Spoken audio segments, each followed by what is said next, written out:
Hello, everybody, and welcome to this afternoon's Royal Historical Society event, AI, History and Historians, a panel discussion. I'm Emma Griffin, and I'm the president of the Society, and I'm actually here today deputising for Adam Budd, who's the Society's Secretary for Education, and whose brainchild this afternoon's event is. Now, Adam, unfortunately, has been called away from work today for a family reason, but I know he's going to be very keen to catch up on the recording that we're making, and more generally, to pick up and take forward the ideas that come out of today's discussion. Adam raised the possibility of the RHS convening event around the theme of AI about 12 months ago. We were obviously very happy to support this as a timely and interesting idea. But what we didn't expect was that the registrations for this afternoon's event would surpass that of every online event we have ever held to date. And our online events tend to be very popular and well attended. Nonetheless, with nearly 900 registrations for this afternoon, this makes it our largest event by quite a margin. So welcome to everybody, and it's really a great pleasure to have you here with us today. I think obviously this powerfully confirms that Adam's sense about the need for our community to consider the rise and significance of AI was absolutely spot on. And I think it also suggests there might be a role for the Society to play in helping historians to navigate this space in the future. As a very first step, Adam has written a blog on this for the RHS website, and I urge you all to go and have a read. And more generally, we are considering future events and interventions on AI and aspects of historical practice, and we would love to hear from attendees about how best to do so. So you can post your ideas in the chat or send emails through to the RHS office, where they will be forwarded to Adam. So all that remains for me now is to hand over to the chair for this afternoon's event, Jane Winters. Jane is the Society's Vice President for Publications. She is also Professor of Digital Humanities and Director of the Digital Humanities Research Hub at the School of Advanced Study in London.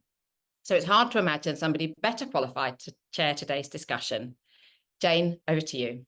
Thank you very much, Emma, and welcome to everybody who we can already see is an international audience from messages in the chat.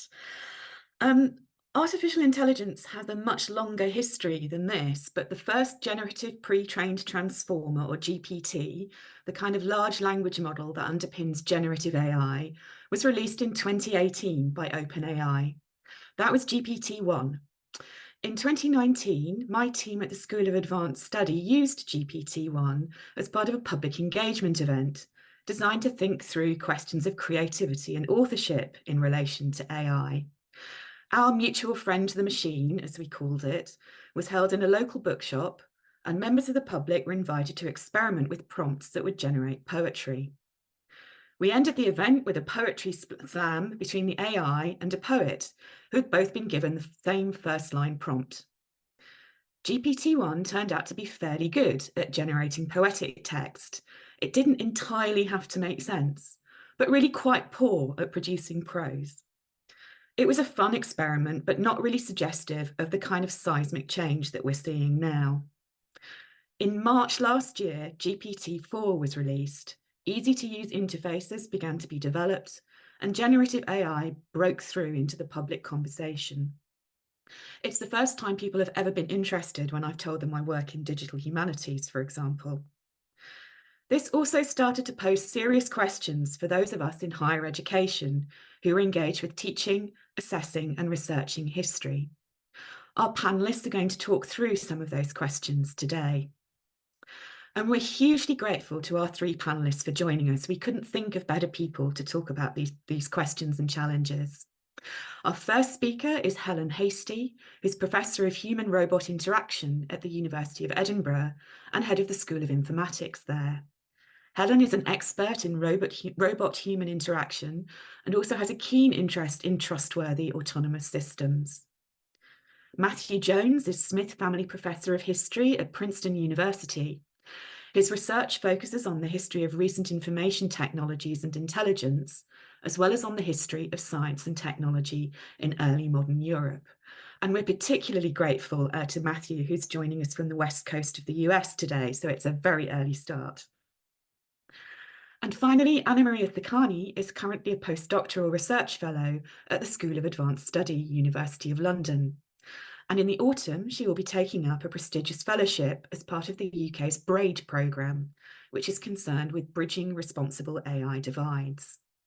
Anna Maria's research focuses on responsible AI for the cultural heritage sector. But that's enough from me, and I'm going to hand over now to our first speaker, Helen Hastie.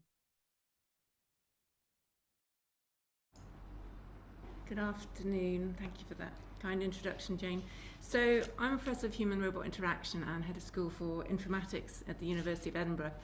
Informatics is a very large discipline that does cover many aspects of AI. So there's quite a bit of confusion around AI, generative AI, machine learning. So let's just take a minute just to talk briefly about what AI is. So AI is a broad field of computer science that focuses on creating intelligent systems that can basically perform tasks that typically humans would do, that require human intelligence. So this could be reasoning, learning, problem solving, even perception, understanding what's going on around you, and language understanding.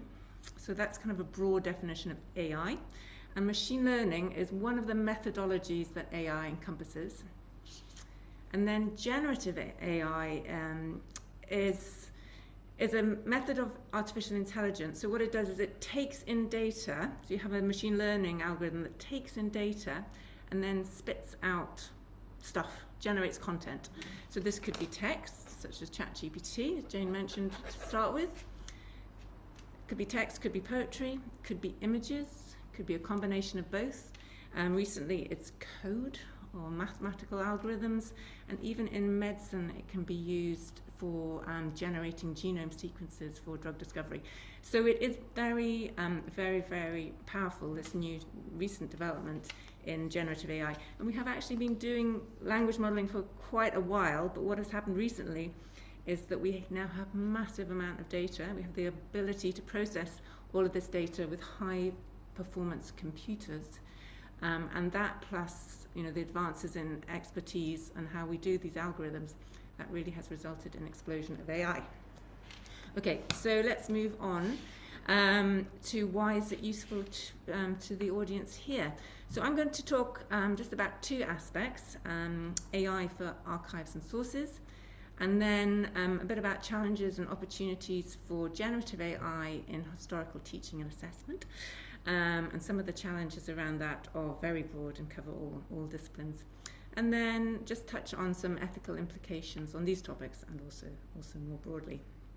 Okay, so I think it's a very exciting era for AI in terms of historical archives and sources. We can imagine that it would present amazing opportunities in terms of improving access, preservation, analysis of data, historical data. But then, of course, we have to balance that with the various challenges, and these are around accuracy, bias, other ethical considerations, and then, of course, the larger societal implications, such as potential loss of traditional skills. So I'll just talk a bit about historical archives and sources. We have to think when we're discussing this that we really need a balanced approach that means that we can leverage this innovation because it is groundbreaking and it could change the world that we live in, but we also have to adhere to best practices and guardrails, and I'm sure Anna Maria is going to talk about that as well when she speaks. So let's think about positive implications first of all. Okay, so digitization. So AI can help with digitization of historical documents. It can make them more accessible to researchers, to the general public. What AI is really good at is reading, scanning, even summarizing documents. And these documents can be structured or unstructured. They can be text, they can be numbers, they can be multimedia, video, images. Put it all in a pot, and believe it or not, AI is good at summarizing and reasoning over a lot of data, different types of data. Okay. Secondly, searchability. So AI-powered search tools. If you've got all this massive amount of data and we've digitized it all, how do we navigate it? So AI-powered search tools can help us through that. And very handily, if you've tried out ChatGPT, you'll know that we can now do this through natural language, which is inherently natural, a natural medium to human beings. So it is a very powerful way of interfacing with very large, complex data.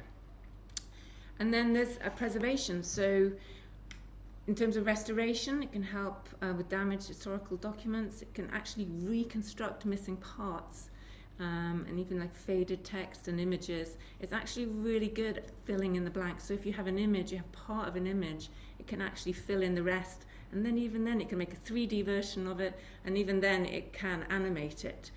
So you can imagine how powerful that is if you have any kind of damaged artifacts. You could try and imagine use AI to imagine what it actually looked like when it was first built, conceived. So restoration is important.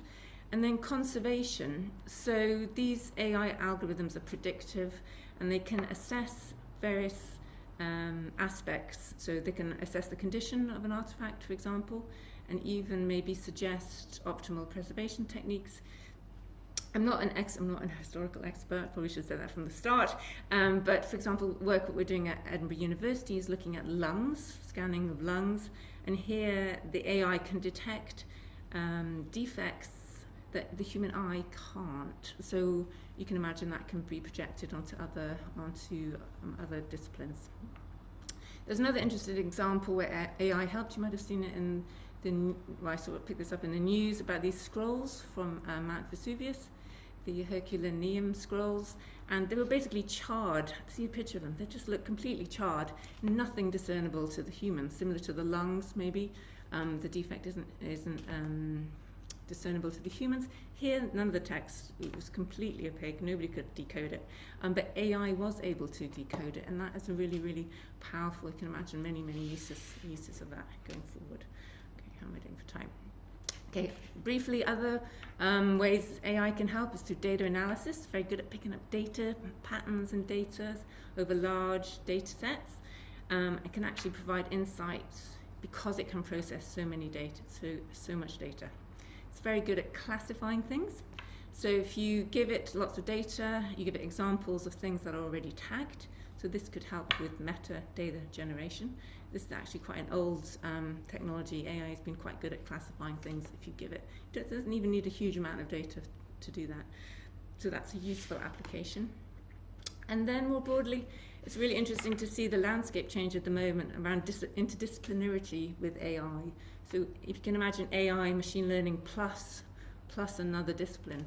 So we're working, with economists, sociology, geography, medicine. So you can imagine that you could do the same with historical data. This information could then open up to other fields, make it accessible to other disciplines that could also benefit from the work. Some things to think about, as I say, remember we have to balance all these exciting things. We have to balance with some negative implications or some restrictions in the technology. And one of those is accuracy and reliability. So AI isn't always accurate, isn't always reliable, and a bit like humans, they don't always know that they're not being accurate. So a key area is hallucinations, is basically making up facts. So at the University of Edinburgh, we have a Hugging Face hallucinations leaderboard where people can put in the outputs of their language models, and we have lots of metrics to try and detect if a language model is hallucinating, which is really, really important in this field that you're looking at. And other really important is bias. So bias in the data means bias in the output, and that can really perpetuate existing prejudices, and marginalized perspectives. So we have to be really, really careful about bias in the data. And here we have a group looking at how we can detect and mitigate bias. So detecting bias is very, very important. You have to be careful about loss of context. So language models we grew up in this world, we learn things, we contextualize, but large language models are not very good at that. They can also oversimplify. An example is cultural sensitivity, not really much. Yes, sorry, I'm just looking at the chat. Yes, I can send some links. We're not really, what was I talking about? We're not, cultural sensitivity. Large language models just don't have that context or that, that social intelligence to be able to embed responses in the culture. But I think that's maybe not too far away. Okay. one aspect that perhaps is worrying people is dependency on AI and skills erosion. So it's really important that we do leverage this technology, but we maybe don't want to over-trust it. We need to make sure that traditional skills, for example, in archival research and critical analysis, don't get lost as we go along. In terms of teaching, I think, as I said, this is many aspects or cover across many disciplines, and we're looking as an educational institute. Of course, we have to look at this, and it's a very contentious use of ChatGPT, for example, in coursework.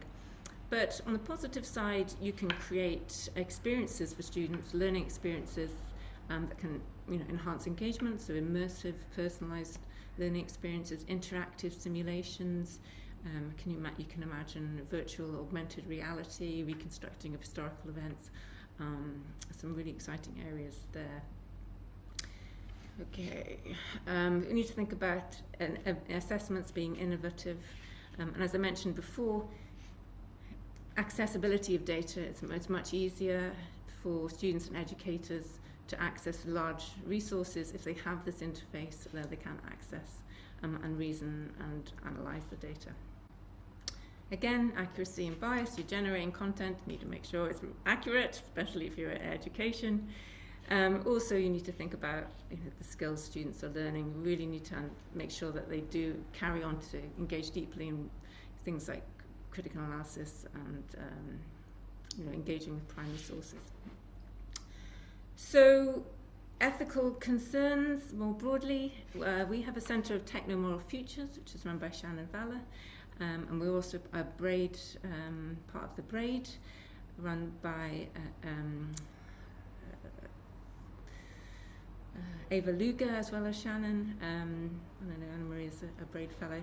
So ethical concerns, policy, it's all very, very important. We need to think about aspects such as privacy, IP and copyright. Whatever data gets sucked in by this model, it will spit out. So we have to be really, really careful, for example, around copyright. Things around job displacement. People latch onto this in the media, robots and AI. But what we want to see AI as is a tool that will increase our efficiency in our role, will give us more time to think, to have new thoughts, and make jobs more interesting, perhaps more fulfilling. And there will be new jobs, without a doubt. I mean, a year ago, nobody knew what a prompt engineer is, but that's the thing now. You can do training and become a prompt engineer. Look that up if you're not sure what a prompt engineer does. So that's also linked to upskilling and reskilling, so that people can work with AI and work with AI safely and see the best, to maximize the benefits. And regulation. This is an international audience. Depending which country you're in, the regulation varies. So in the EU, they have quite stringent regulation. Where the UK is coming, that's still TBD, UK and the US. But what is clear is that we really do have to think about regulation for the future and at minimum adhere to various guardrails. So that's my time up. Hopefully I didn't go up too long, but please do ask me any questions during the question session. Thank you very much. Great. Thank you so much, Helen. That was a wonderful introduction to the different kinds of AI, but also to a huge range of problems, challenges and opportunities, which I think we could talk about over a whole conference, not just in an hour and a half this afternoon. I particularly liked the idea of the hallucination leaderboard. I would be very interested to see that. Some questions are already coming in through the Q&A, but just a reminder, as we go through the panellists today, do please add those questions. And I will now hand over to Matthew, our second speaker. Hello, I'm going to turn on some slides. Let's see if it works. Okay. Do you see the slides? So I'm going to talk about the bridge between the history of artificial intelligence and thinking about artificial intelligence in history. So I want to begin with a quotation that noted that sciences involving human beings rather than elementary particles have proven resistant to mathematics. And so what we need, rather, is forms of science that aren't like physics. We should stop acting, the authors write, as if our goal is to author extremely elegant theories and instead embrace complexity. Now, you'd think maybe this is coming from a humanist, but in fact, the answer that is given is that we need forms of reasoning that involve the unreasonable effectiveness of data. The paper that I'm quoting from is a paper called The Unreasonable Effectiveness of Data, written by three researchers at that point related to Google, but fundamental pioneers in forms of AI focused on data. And I begin with this because I want to suggest there's something particularly interesting about the sort of new AI that Professor Hastie was just sort of beautifully evoking for us, and is so exciting as well as worrying. And part of the worry, I'm going to argue, comes very much from the heart of the kinds of AI that that are so interesting at the current moment, is that it has a real valorization of complexity and granularity, of language, of images, of video, as what is most interestingly human, not, say, abstract mathematical theories. In fact, the AI today is surprisingly bad at the kind of logical things that computers have traditionally been associated with it. So there's this valorization of the human, but it's too often, and this is where much of the critical response comes, is of devaluation or ignorance of those who produce or study such culture. And I think that's a really important facet of the world in which we live, that as it were, valorization of granularity and a devaluation, often in profoundly structural terms, as universities in, say, the UK and the US struggle with in some cases, the defunding of humanities. Now, as Professor Hastie noted just a minute ago, AI has in some sense been redefined in recent years. And these days, it refers to what are forms of generative and predictive machine learning based on high dimensional data sets. That is, it's a heavily data-focused enterprise, not focused on symbolic reasoning. And a lot of that data is not just expressions, but is expressions of human judgments at scale. And so we live in a situation in which the new AI is built on a profound empirical granularity, and yet produces all kinds of results that are very problematic. If you train something on the speech on the internet, not surprisingly, you produce something that has a lot of the least seemly facets of human society, that echoes structural inequalities in all kinds of ways. And this matters at profound scale.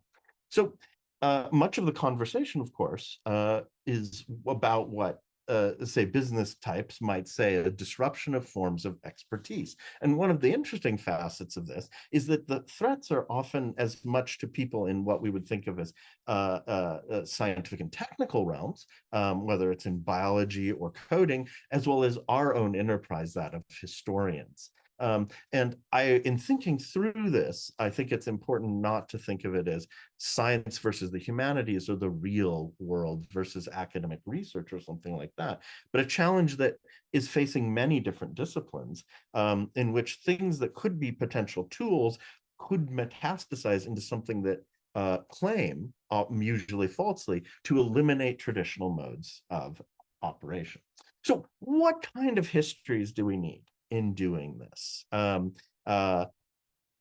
I'm going to tell you that what we really need is a thicket of histories. And why do I say that? Because to understand the development of contemporary AI and machine learning, we need a lot of different kinds of history. If we really want to get at how this phenomena is happening, what enables it, we do need historians working in a lot of different registers, historians who are going to express different priorities of the sorts of things that they think matter most. That is, we need a full range of social, environmental, economic, cultural, and technological historians. The next slide is super busy, and I would never show it except in a setting like this where you might possibly read it. But we need historians who work on things like limitations around privacy in the United States in the 1970s, and the GDPR in the EU, and other sorts of things. We need the study of systems of classifications. We need environmental historians, people interested in the logistics of scale, what enables the kind of GPUs, the kind of graphical processors that are at the heart of the ability to do computation on vast arrays. What are the supply chains that make that possible, and where does the electricity come from, and where does the waste go? It also involves questions of labor history, and particularly labor histories that push us away from too easy accounts of what automation does, either from those who are proponents of it or those who want to dismantle it or worrisome. So there's a lot of different and important work, and this work is being done by a remarkable group of people. And this is just a smattering of people across the landscape, many of them working. Now, in my own approach is that there are some components that really do come together if we want to understand the AI of the past half decade or so, the generative moment or the predictive moment of the past decade. And I would say the components that I've identified, and my co-author, Chris Wiggins, have identified, is that one needs to recognize that the AI emerges from a fundamentally data-centric approach rather than a symbolic reasoning approach. And thus it depends on the existence of data, but also a valorization of data as the right kind of knowledge-producing thing. And that was non-obvious. This is enabled in profound ways by weak privacy and intellectual property protections. So from the one hand, we have data and the accumulation of data and a focus on data. We also have the conditions under which it was, and much of the generative language model depends fundamentally on the fact that large firms were able to draw upon huge amounts of data, in some sense very willy-nilly, and this was drawing upon a legal gray zone. This is coupled to an organization of research labor at incredible scale, and joined to really massive, what they say is sort of compute. Now, I could go into detail about all of that, but we don't have a huge amount of time. But one thing I want to notice is the different facets of what it is that one needs to do. My publisher will kill me if I don't mention that our take was published by Norton last year, which provides some of this story as well as its grounding in questions of classification, the use of statistics in the 19th century. Now, I want to end, I could talk about this all day, but that's not my job, by suggesting that the history of data and of AI is crucial for using history reflexively using data and AI. Professor Hazy just reminded us of many of the pitfalls as well as possibilities of some of these technologies. And I'm going to suggest that historians have an important role in that is distinct from some other disciplines in thinking about the use of these tools, the problems of these tools, and the power of these tools. So how do we understand the potential? Well, as a way of thinking about this, I want to take us back to the sort of foundation of the modern historical enterprise in a moment of epistemological crisis, and to think about digital tools like generative AI and like other forms of predictive AI that do things like OCR or handwriting analysis, as well as many other things, as kinds of auxiliary sciences. Auxiliary sciences now being a kind of old and dated form, but it's a really important way of seeing those things which help our historical practice. They're not royal roads to truth, but rather technologies of various kinds that have helped us overcome the real epistemological issues involved with doing history. So in the past, epistemological crises of history, particularly in Western European history and its development, have involved rejecting a naive positivism about facts in favor of a set of technical practices that enable us to have greater certainty about what are often very profoundly uncertain things. These are older fields like diplomatics, the study of manuscripts and their physical characteristics, numismatics, genealogy, and digital methods. And so what I'm suggesting that digital methods are going to be a crucial part and should be a crucial part of historical practice. They're going to be profoundly enabling. But if we forget that they are in some sense tools and allow them to substitute for our practice rather than enabling a practice, it's profoundly problematic. Now, I said that historians, and I'm going to wrap up in just a second, I said that historians have an interesting and important role in critical AI. And what I mean by critical AI is the use of AI with a reflective perspective of its profound and deep limits. Historians, more than almost any of the other practitioners, are profoundly and deeply aware of the conditions under which that which we see as data are produced. The large-scale structural conditions, the conditions of the very instruments that produce our data, the creation of the scientific academies that record data, the metadata standards that create data. So historians that we can draw, therefore, upon the very history of the components of AI, whether it's privacy, environment, forms of instrumentation, to do what historians of technology call an infrastructural inversion, to understand the conditions of possibility of the production of data, not to say we're not going to use it, but to enable us and other sorts of people to have a more and deeply critical and productive use of both data and the technologies that are being built to enable us to go and use them. Okay. That's enough for me. Thank you very much. It's an honor to be speaking with both of these speakers. Thank you so much, Matthew, and so much to enjoy in that presentation as well. And I loved the idea of thickets of history and the different perspectives and areas of expertise being fruitfully at odds with each other. And I think that really brought out the understanding the impact of these technologies on our work and on society generally has to be a collective and collaborative exercise. And I'm sure we'll come back to discuss that in the Q&A as well. I will now hand over to our final speaker, Anna Maria Sakani.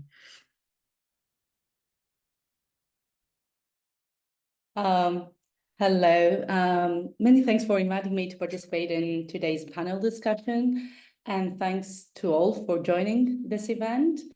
I would like to start by sharing with all of you a big contradiction that I have been encountering a lot lately around our approach to AI.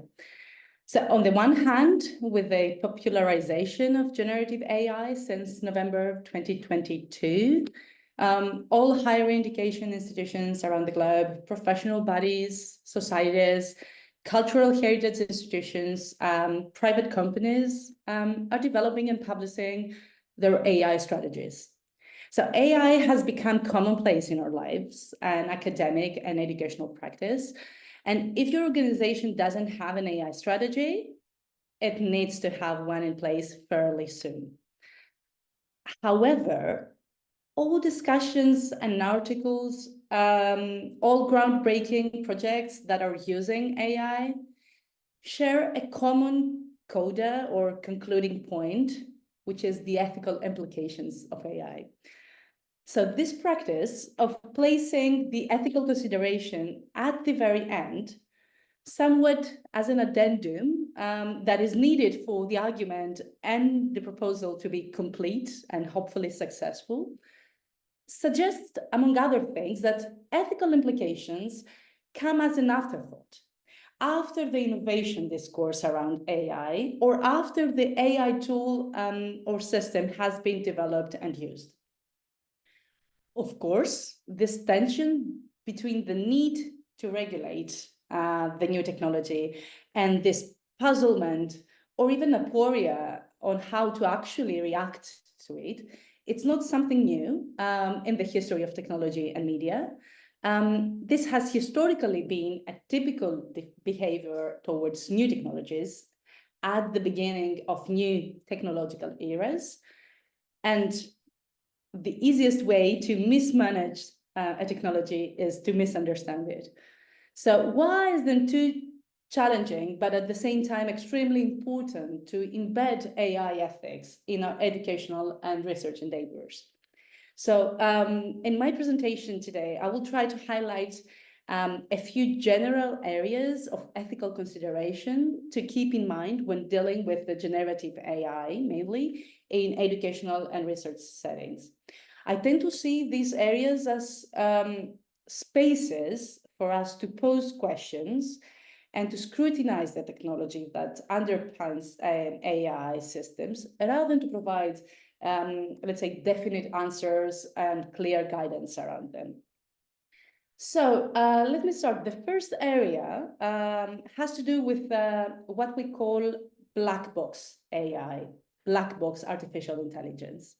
So this is, again, a common trend found during the introduction of every single technology in history. But with data-driven AI, and especially with generative AI, things are getting particularly messy. So AI black boxes refer to AI systems whose internal workings are invisible to the end user. Since the majority of AI systems, especially the more powerful or efficient ones, are developed by and operating in a few big corporate companies settings and through proprietary platforms and closed systems, we frequently don't actually know how a particular artificial intelligence algorithm or model was designed, what data helped build it, or how it works, since the inner workings, that is, any of the three components of a machine learning system, that is like training data, model, or algorithms, are buried in a so-called black box.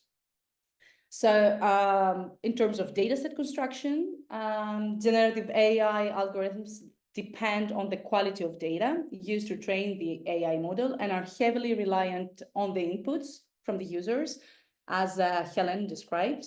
As we all know, there is no such thing as raw data, and therefore training data sets and AI algorithms are subject to individual bias introduced by those who craft them, and they inherit the risks associated with their use.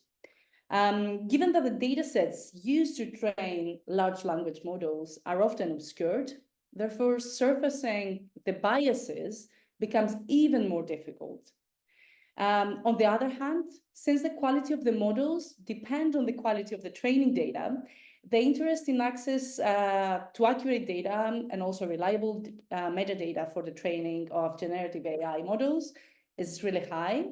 According to a recent study, high-quality textual data in English will be exhausted before 2026.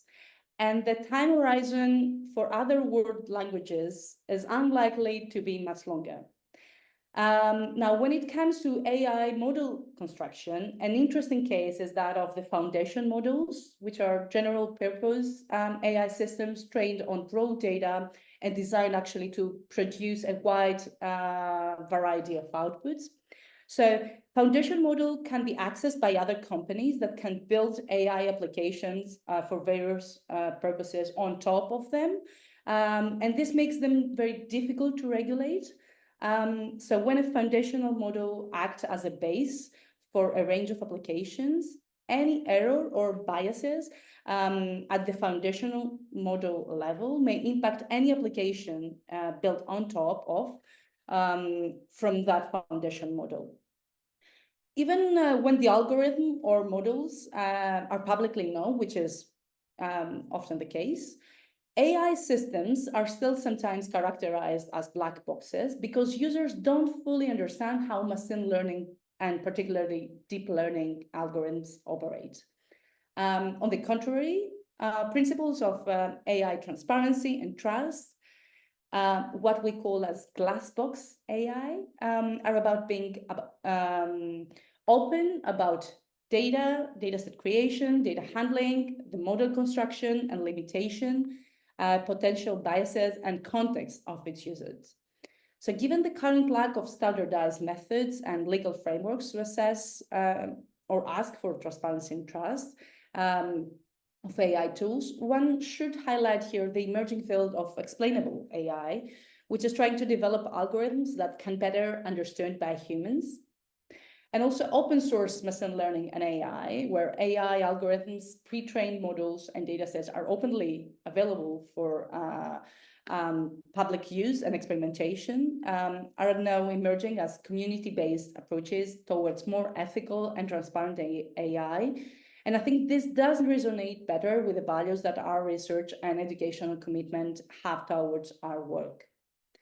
The second point I want to focus on is that generative AI tests intellectual property and data privacy boundaries, both at the input and at the output states. Helen mentioned this, and I think we will have time to discuss this later on.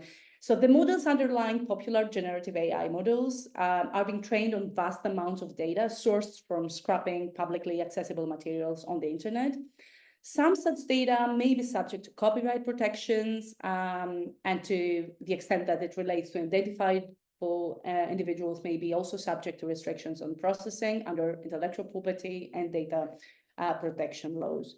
So to come somewhat closer to our community interests, digitized historical sources and archival assets held by cultural heritage institutions we regularly use in our teaching and research are often outside copyright protections, openly available in the public domain or under specific licensing restrictions. But what about the copyright status of our own research outputs, the born digital data produced over the last couple of years that exists openly in the web and can be harvested and fed as training data into large language models? For now, many tech companies creating generative AI projects do not disclose whether the models were trained with any protected content or the training sources in general. In fact, there is no protocol, guidelines, or system to force companies to disclose whether, how much, and what kinds of copyrighted or personal data have been used as training data for their systems. So these companies are now facing backlash, and there are currently open court cases for many of them about using copyrighted material during model training.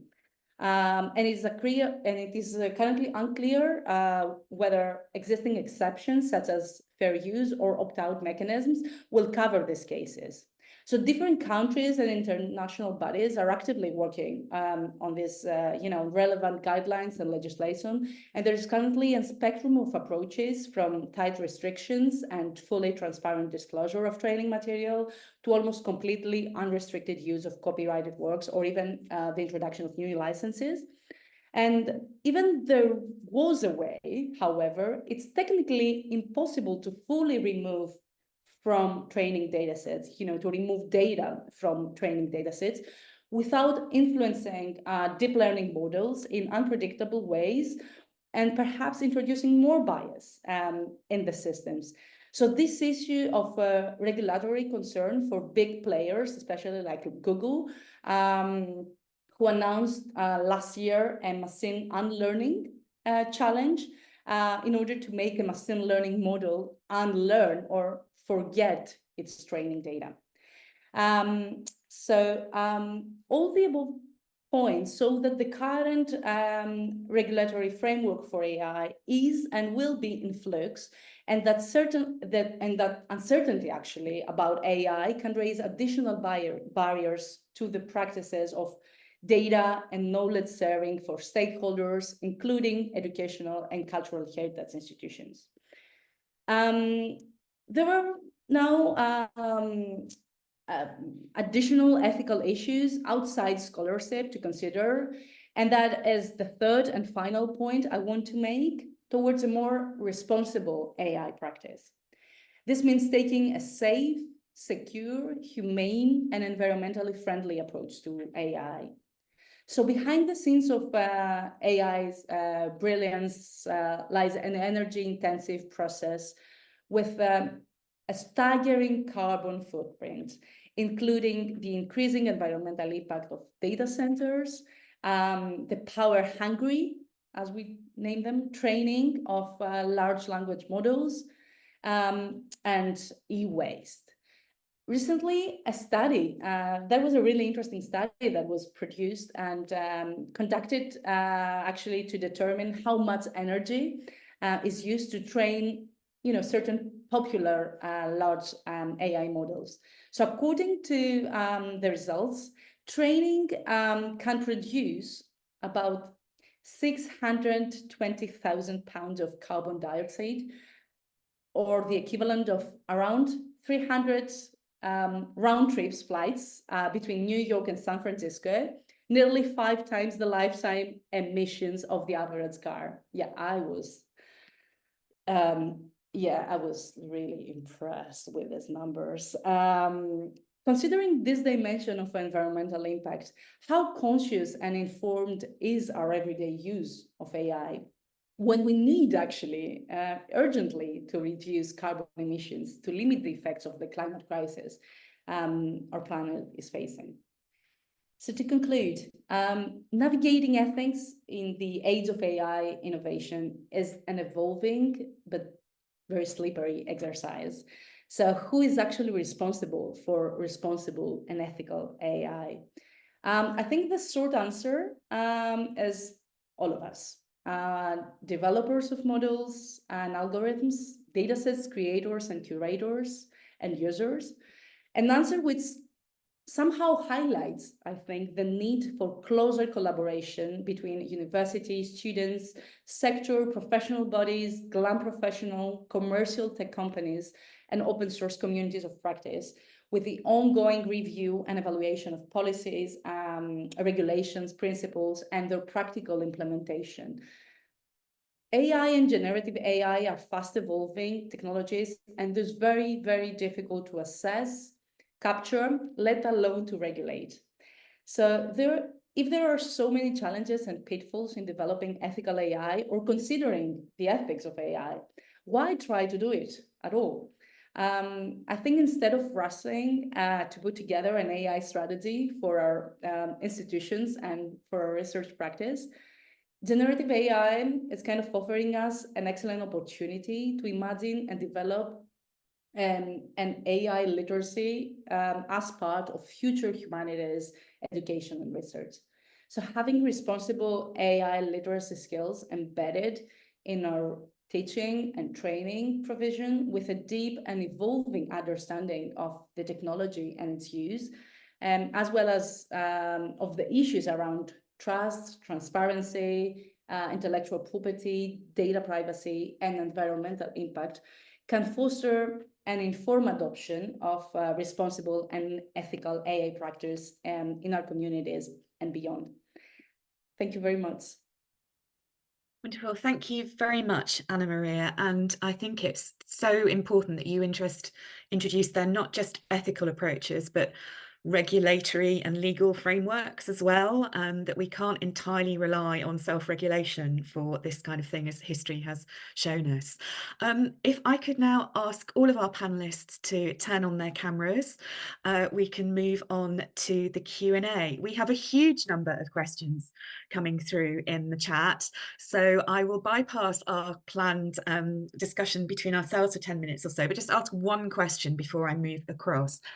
I think implicit and sometimes explicit in all of your presentations was the need to slow down and think about this. There are deep, important questions that we need to consider about the impact of this, about the histories of how we got here, about where we're going.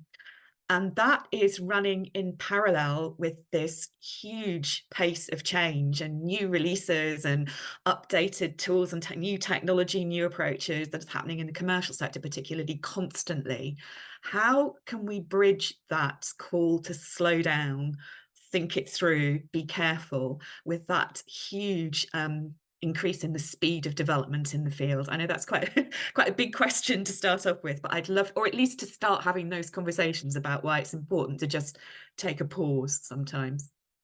I don't know who would like to start. Helen? Yeah. I'm not sure it's a question of taking a pause. I think, as Anna Maria says, it's about embedding responsible research in everything we do from the very start. From the time we create a hypothesis, or the time we train a language model, or when we decide what data we're going to use, we need to think about the implications, not in terms of the nitty-gritty, percentage accuracy, whatever. It's about what is the potential dual use of this work. So I personally come from head of school for one of the largest informatics schools in the UK. I don't want to advocate slowing down innovation, but I advocate doing it all responsibly. Thank you, Helen. Matthew or Anna Maria? Matthew. I'll just say I think historians and humanists ought to be, the pace of push for curricular reform and other sorts of things in our institutions is unrelenting, and I think it's crucial for us to be in at the ground level, not at the level of adding something at the end, as Anne-Marie said, Anna-Marie, but to recognize that it's a fraught domain, it's an uncertain domain, and that there's a lot of interest and, in many cases, funds for curricular sorts of development, and that's a great moment for pursuing from like day one an approach that looks at, say, the historicity of data and this kind of thing. And so instead of couching it as sort of a slowing down, which I actually recognize and is crucial importance, but as a pragmatic strategy, to be in there, and because it's not a question of what is the technology going to necessarily do itself, but it's what is it that we make of it. And one of the crucial roles of historians of technology is to say things don't necessarily have to go the way we think, and we can be part of that, as well as advocates for a more reflective approach to it. Thank you. Anna Maria? Yeah, just a quick point. Just to run up the point that Helen made in the beginning about embedding actually awareness around AI in all our practices, to be honest. And this could be like educational practices, research practices, but also everyday practices. Actually realizing the technology and understanding the technology, even if we don't understand, if we don't really see it.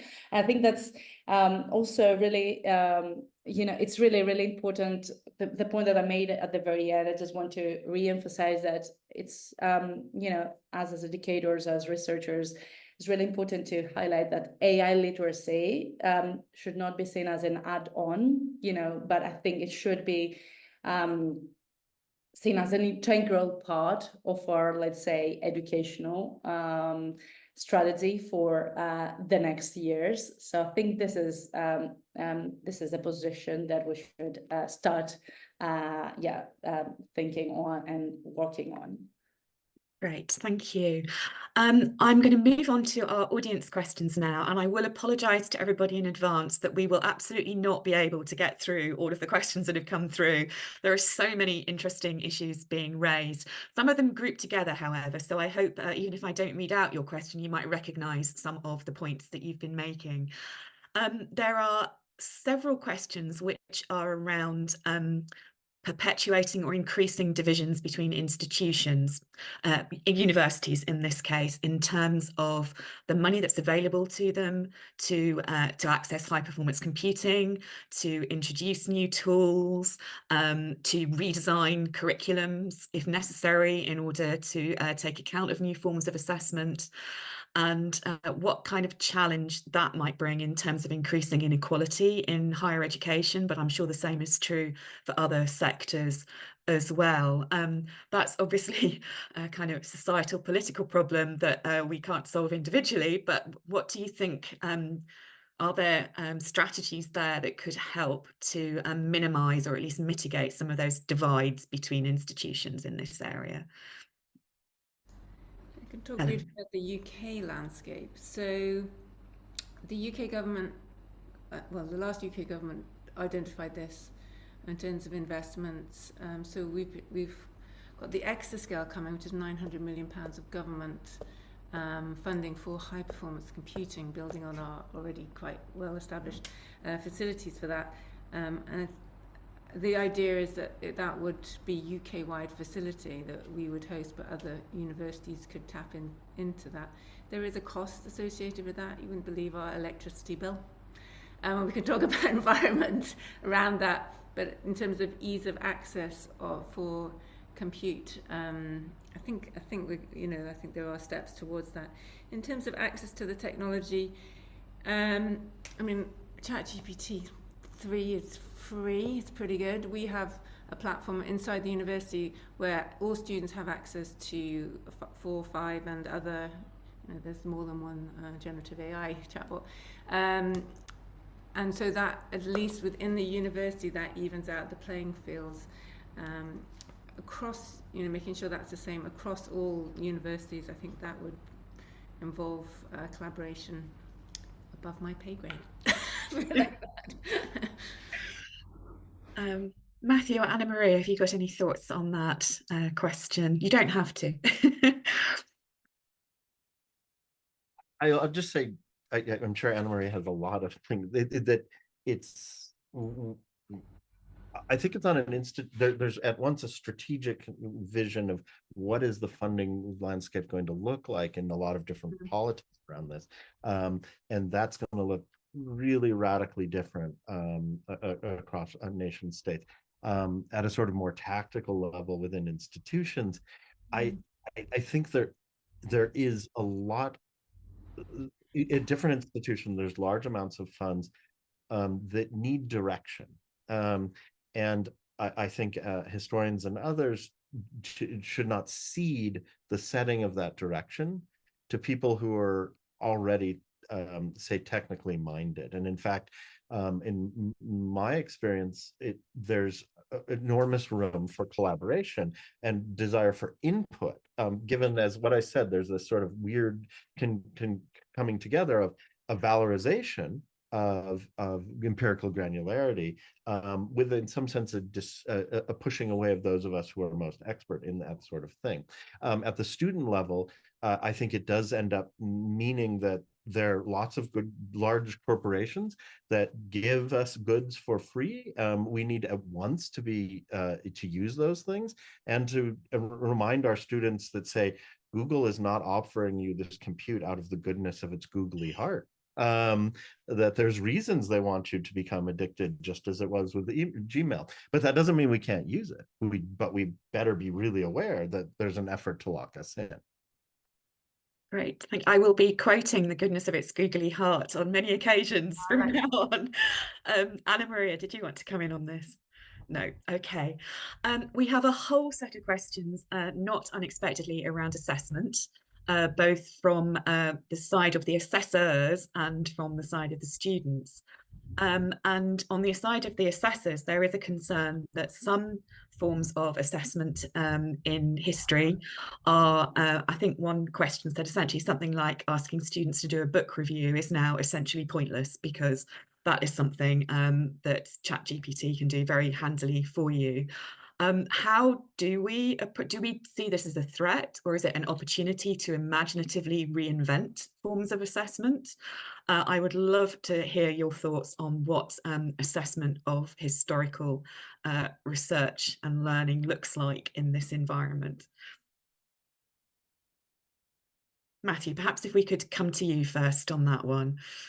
Okay, yeah, I mean, this is always the massive concern, and it's a profound concern. We're all struggling with it. I would say one facet of it is an opportunity for us to push students to do that which is most distinctively part of it. I'm just talking about the historical profession here. So, for example, I was teaching a seminar that was about doing a first piece of original research. And one of the first assignments is that they actually had to use the best version of ChatGPT to produce a paper on their subject. And the point of that was for them, who were already becoming located in the historiography and the in the documents, for them to see limitations and what this can do. And they, in fact, had to grade it and turn it in. Now, the reason that was powerful in some sense is that allowed them to have something that isn't quite a knee-jerk rejection of it, which I totally appreciate why that is the case, but that to recognize where their critical engagement with sources and the kinds of arguments they're going to want to make.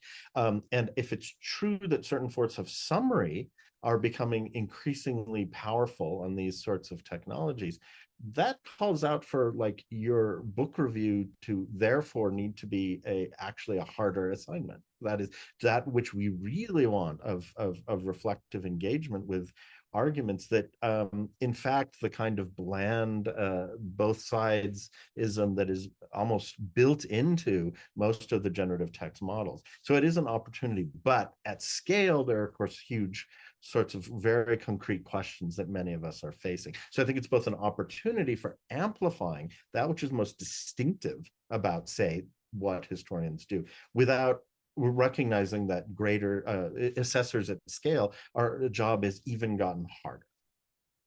Right, thank you. Helen, you'll be relieved to know I won't ask you to comment on history assessment practices. But Anna Maria, is there anything that you would like to add here? Yeah, I just I think that you touched upon this, Jane. I think it's really perhaps an interesting moment for us as humanities scholars and historians and researchers to kind of reimagine in a rather like speculative way, actually, the educational practices, but also the research practices and the the teaching and the learning as a as a technology enabled mode, actually. So as you mentioned, like book reviews or peer reviews, even like say metrics of like research excellence.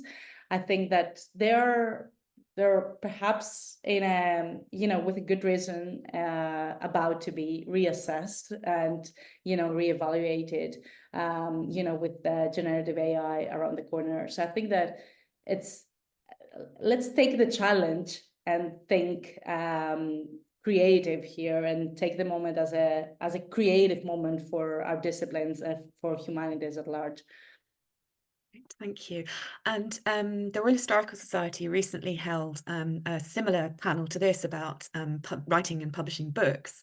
And one of the things that came out very strongly from that was rethinking and foregrounding more writing as a creative process that is part of the thinking, and kind of not engaging in that actively as a researcher, but entirely outsourcing that to technology. Maybe one of the ways to tackle that is by emphasizing its value rather than putting, guardrails, as you said, Helen, are really important, but sometimes it's emphasizing the positive aspects of what historians do as well. A sort of more practical question, which is coming from the student side, is if we received help from AI or an LLM in writing an article, should we mention this in the acknowledgement section? And I think the straightforward answer to that is yes, but it's a continuum, isn't it? AI is embedded in so many of the tools that we're using now. What is the point at which that has to be acknowledged? Do we think of AI as something that we co-create with, or is it just a tool? So I'd be really interested to hear your thoughts on that, Helen. So there was a recent article in The Economist about it was built off a study from the University of Tübingen, and they looked at research papers and they managed to kind of figure out how many had help from a generative AI program, and they came out with about 10%. They were looking for excess vocabulary. If you've ever used anything like ChatGPT, you know it's kind of flowery. So they picked up on words like delves and crucial and that kind of stuff. So they came up with about 10%. But the genesis of the argument was that maybe a lot of them were coming from countries where English wasn't the first language. But the article was kind of coming from, well, it helps with the readability, the science, and the outcomes are still the same, but it helps much better paper and people are going to read it, and so the impact would be higher. And some of my students whom I know struggle with expressing, because I'm from a science background, expressing things scientifically. They get lost in the language, and it has definitely helped them, but the science is still the same. They've done the research around the experiments, so I think it can help. But what we really need is, like we have with Turnitin, we need something that can detect just plagiarism, just, you know, blanket output of these systems, and we can't do that because it's too hard. And I don't know if we ever will be able to. Yeah. That's really interesting and slightly worrying as well. Matthew or Anna Maria, would you like to come in on that?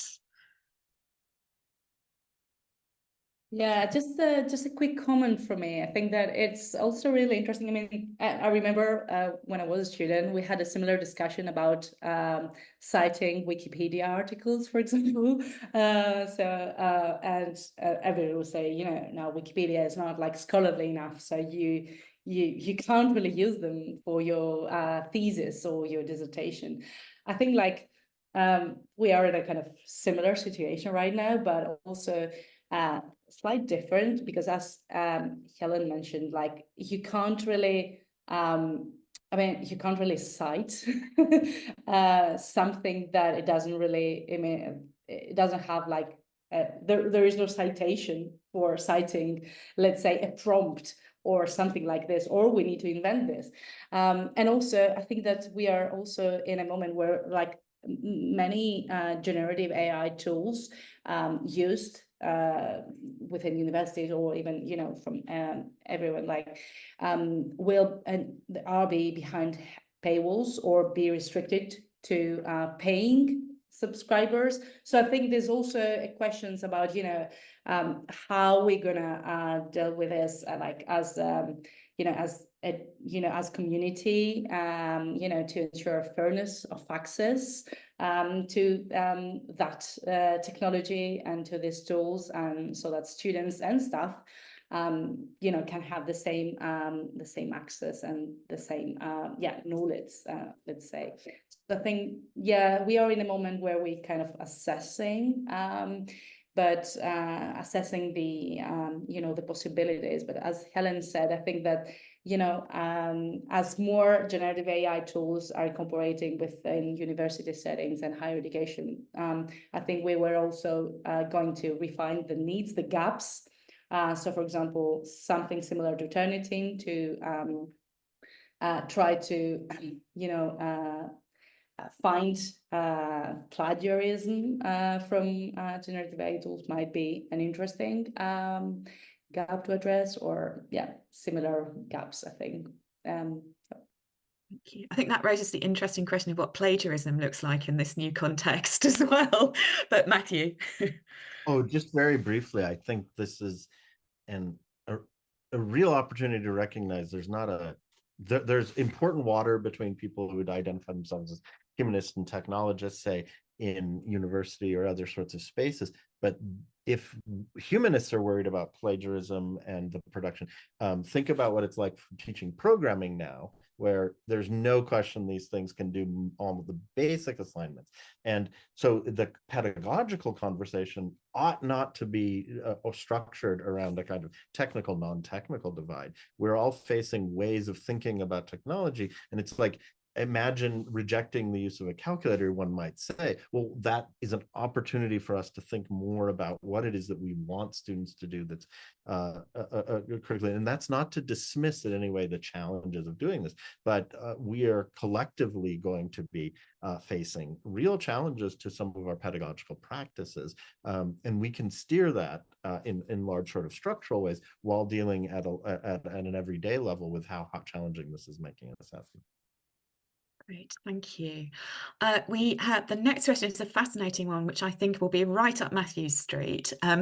We do hear a lot about how AI will give us more time, but historically, any new technology, personal computer or the internet, and going much further back than that, obviously, has just been exploited by companies to make the worker work the same amount of hours or more, but deliver a higher output. How can we this time round, with this new technological advancement, actually create a culture where it does save us time? So that's a very huge question. And what I really like about it is that it recognizes that. So I compare, a lot of people compare AI to calculators. I think it's really important to think about it as an entire infrastructural system, the nature of which we are determining. So in the United States, famously, superhighways were built through typically Black neighborhoods in ways that had massive effects. Now, the automobile does not cause that, but it was seen as technologically necessary. We're in a moment where lots of people are making claims about the way the technology has to, and it's not unilinear. It's not this sort of thing. So we're at a moment in which a whole series of levers are available in all kinds of ways. I'm thinking about how to make this technology more productive in a sort of a critical kind of use. And that is going to depend a lot on different scales of interfacing, not just government legislation or something like that. So I think, so the question is very broad, but one of the things is I think it's crucial to continually recognize that it is a tool that we can draw upon critically, and that we don't necessarily need to sort of use that.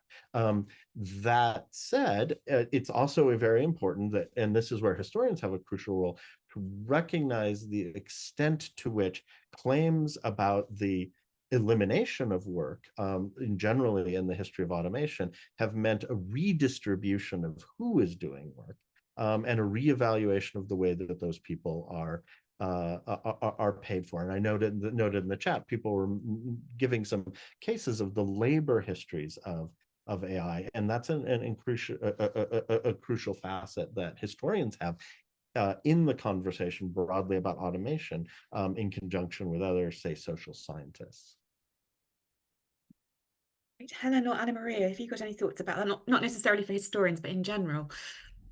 I suppose one example that I draw on quite a lot is the word processor. So in the 60s, you'd have these pools of typists, who are typically female, who would just be typing away for hours and hours. And then the word processor came along, and then their job was shifted to more administration or something more creative.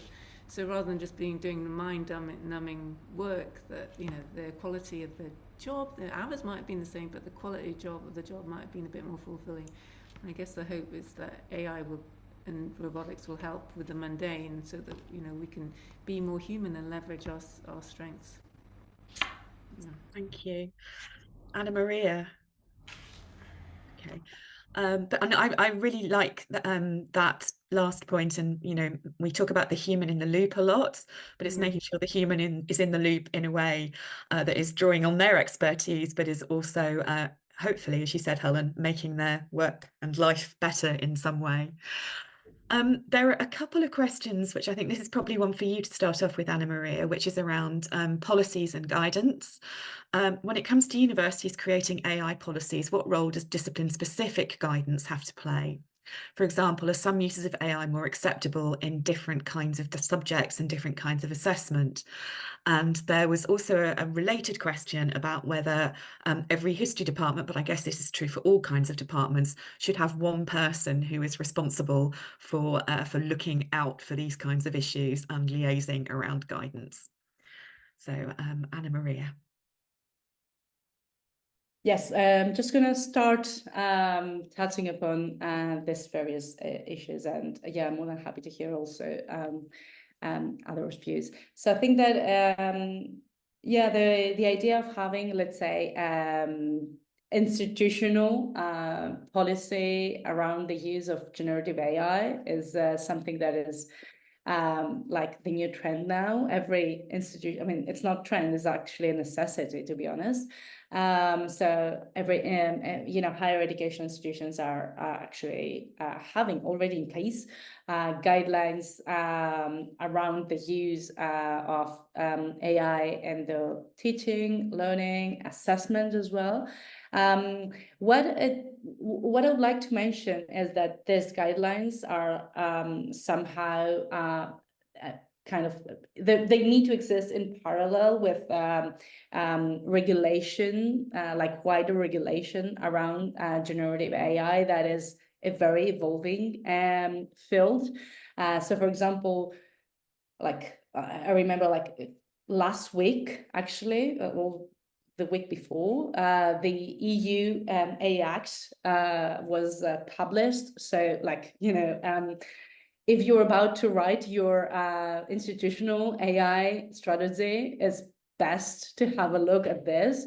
So I think that this is a really and also the UK white paper on AI is also about to be updated. So this is an area in flux, and there's regular updates in this in specific regulations about generative AI and transparency rules, for example, around the models and stuff. And they might sound a bit like technical, but they're not technical because they have actual implications in the tools that we are using in our teaching and learning. So I think that, we are drafting the regulations and we need to, but we need also to keep in mind and keep an eye on the wider picture.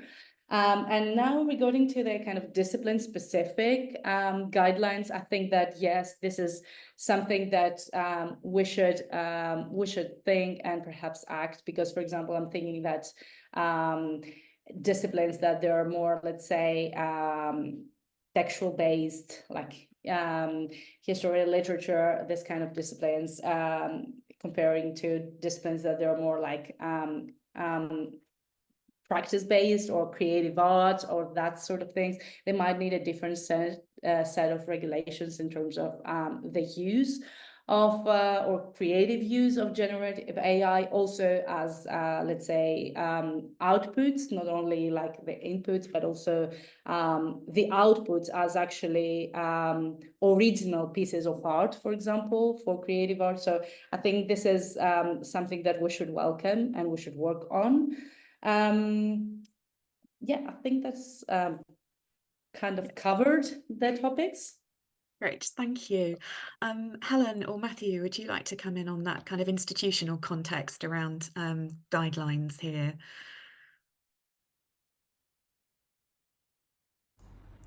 Yeah, I think we're all waiting for the UK government AI guidelines to come out tomorrow, I think, so we'll hold off on that. But Institute, it's such a fast-paced, fast-moving environment.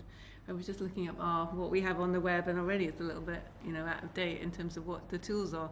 So I think the important thing is to, as an institute, to try and just keep up with the latest and make sure that it's covered within any institute policy that you create. Thank you. And universities are not always renowned for being fast moving. So this is clearly something that we are going to have to think about. Helen and Anna Maria, you both mentioned the sort of national and international policy contexts there as well. We've had one question in asking, are there historians sitting around the table of companies and governments in charge of developing AI tools and regulating them? And I will add on, if not, because I think that's probably the case, how do we get the voices of researchers like all of you into these conversations? Some of you may already be doing that, but it would be really great to hear about strategies for moving beyond the we have things to contribute here to actually being able to do that with the people who are really making decisions and developing new technologies. Helen. I think first of all we need to get academics being listened to. I mean, the UK AI Safety Summit on October, November last year had 0 academics at the table. It was all industry, and so we need to work together. We can't just have industry and we can't just have academics. So we need academics and we need multidisciplinary, and why shouldn't historians be at the table as well? Matthew. Yeah, sorry, go ahead. Go ahead, Anna Maria, please. Yeah, I can't agree more with what Helen just said. I think that actually it's evident that there is room for significant contribution in policy making, actually, from our community of practice, also from practitioners in the field. So cultural heritage professionals, researchers, teachers, educators. I think that this is exactly the moment where we should celebrate collaboration and interdisciplinarity, facing a real world challenge. Thank you, Matthew. I'll let's see I'll just say I think it's absolutely the case that large numbers of particularly younger people who are technically minded and have reflective humanistic approaches, including historical, have played major roles in these institutions. Those roles are often fraught and have to do with the power dynamics in those institutions. There are remarkable people. How many of them have, what seats do they have at what table? And the recent trend has been away from that, which I know has been very frustrating for people, say, working at OpenAI or other kinds of things. So it's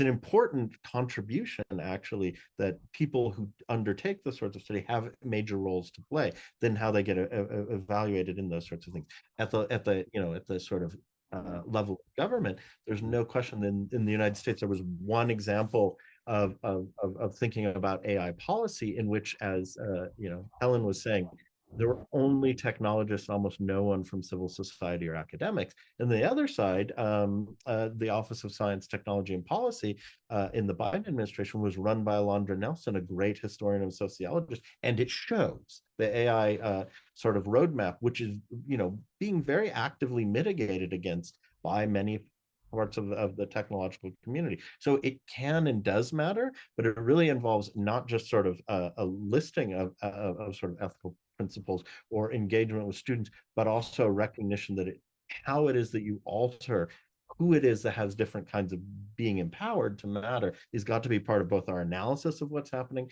and our prospective work going forward. And that's a great challenge, of course, for those of us very distant from the policy community. Helen, did you want to come back in or no? I just noticed your mic was off mute, that was all. And we've also got a question. Actually, I think this is really interesting because bias gets used a lot. And one person in the audience has said that they're confused about that. What are the biases associated with AI? And what are the likely impacts of not understanding, acknowledging, starting to address those biases? That's quite a big question. Anna Maria, would you like to start on that one, maybe? I see that Helen wants to start, so Helen, please. So bias, the common one is gender, race, cultural bias. So with a language model or any kind of machine learning, rubbish in, you get rubbish out. So if you put bias data in, you're going to get bias out.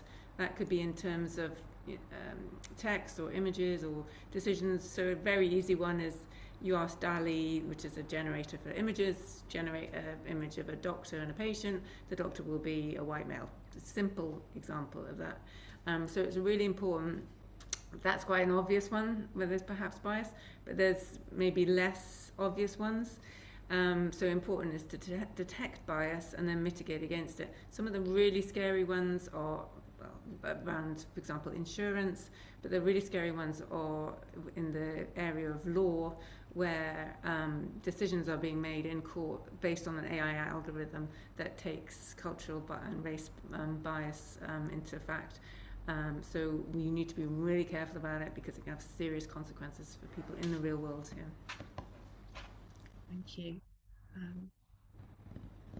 Anna Maria? Yeah, just to highlight here that as Helen perfectly describes, so bias is kind of inherited in the data sets, but there are also, we can also find bias or even like positionality, not only in the data sets that we feed the model, but also in the model itself, also in the system. So I think that, we just need to be aware that even if there are algorithms and data as the humans behind this, and we are all kind of like, as Helen described, we're feeding something and, we're getting out what we're feeding. So just be very conscious of the the data, the processes, and just acknowledge also the bias that comes with the data, the model. So this is why actually we really welcome initiatives such as the OpenAI and Open Large Language Model, because you can actually see, so there's transparent models, there are transparent data sets, there are well-curated data sets, so we can actually it's not guaranteed that there are not biases in these data sets, but we can actually see the data set and highlight them. Right. Matthew, do you think there are particular challenges for historians or particular things that we as a discipline need to be aware of?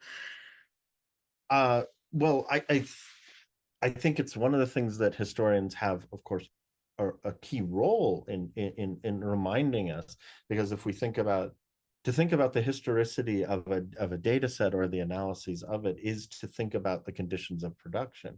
And that means getting away from a conception of bias, which many people have as it's a sort of cognitive propensity, rather than something that is a structural reflection of the organization of power, the economy, and society. So I think there's a real opportunity here for a lot of the best historical work. And that has there's a famous paper about the dangers of stochastic parrots, thinking of large language models as stochastic parrots. And in it is a clarion call for sociologists and other sorts of groups. They don't include historians, and yet that is something that we, in a very deep sense, are interested in the historicity of those things that then become data. So I think that's important. On the flip side of that, I also think there's a lot of room for collaboration, because one of the sort of course, something that people who work at data at scale, whether it's from the 19th century or not, is the way in which, even if one attempts to eliminate, say, bias facets of a data set, at scale, it's very easy to reproduce that. So in the United States,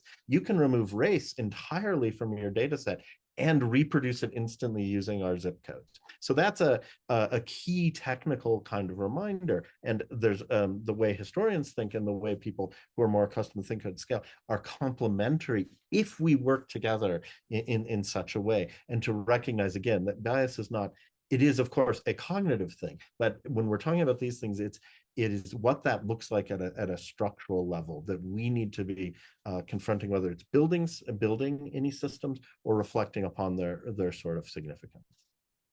Right, thank you. We're making you work very hard this afternoon and this morning for you, Matthew, with very wide-ranging questions. But we are coming to the end today. But perhaps if we could touch on the question of skills, which you raised early on, Helen, and has come up at various points through the afternoon. And there's a concern in the questions that are coming in, a kind of both sides of that question. One is, are we going to lose or further devalue the traditional skills of historical and humanistic research?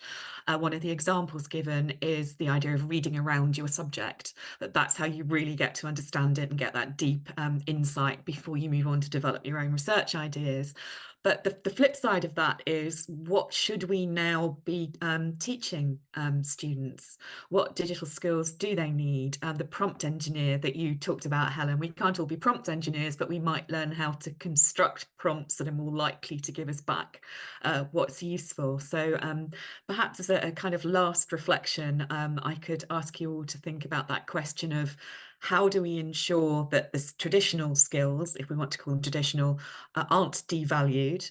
But what new skills do we need to introduce? And I think, Matthew, I was delighted to see diplomatics on your last slide, because I've been doing some work on digital diplomatics with some colleagues, and that's about bringing those traditional skills to bear in a new context. And I think there's a lot of really interesting things around that. But I'd love to hear from the three of you around the skills question. Helen, would you mind if I came to you first, as you started us off with skills?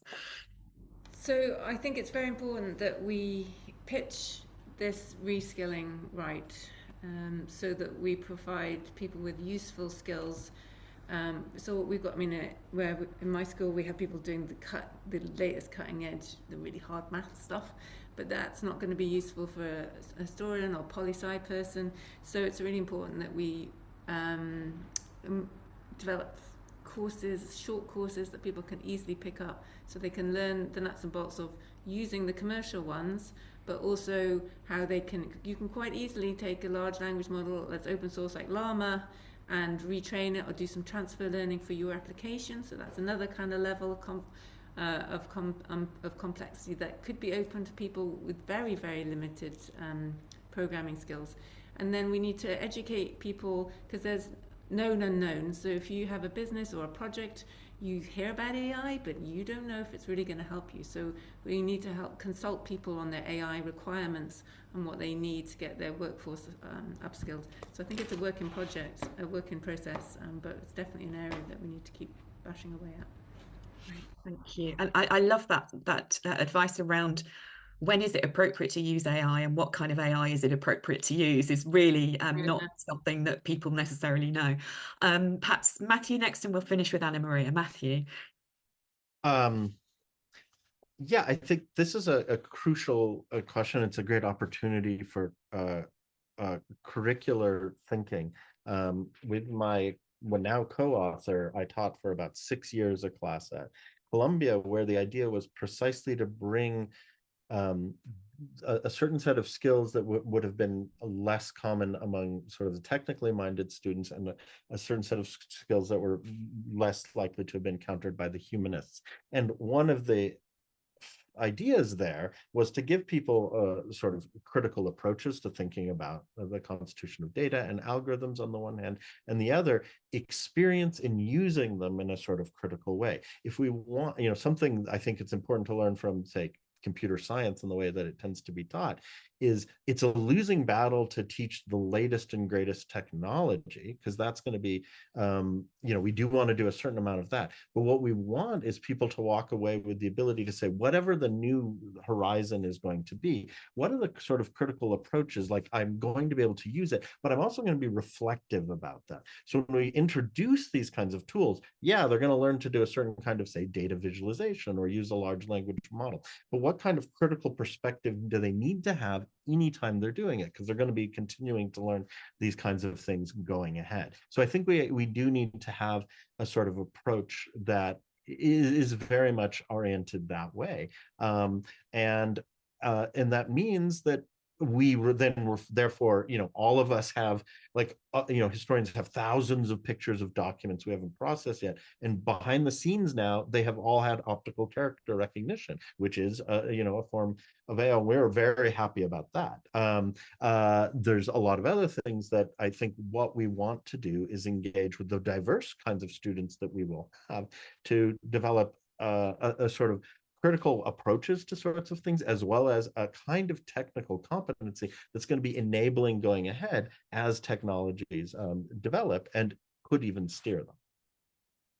Thank you. And Anna Maria, just to round things off. Yeah, just a quick comment from me. I think that it's really important to reflect on this reskilling exercise. But I think I would suggest also try to think from the other side. What kind of skills it's important to introduce also to data scientists, to model developers, to data curators, to create and help create and help curate data sets, models, systems that will better serve our needs, customized perhaps to our research questions, and also with embedded this ethical and responsible consideration that we just discussed. That's a wonderful note to end on. Well, I wish you could all join me in thanking with virtual applause our fantastic panel, who really have covered a huge range of questions. And thank you to the audience as well for stimulating that debate. And we watch this space. We hope there will be more to follow around history and AI. And thank you very much indeed, everyone.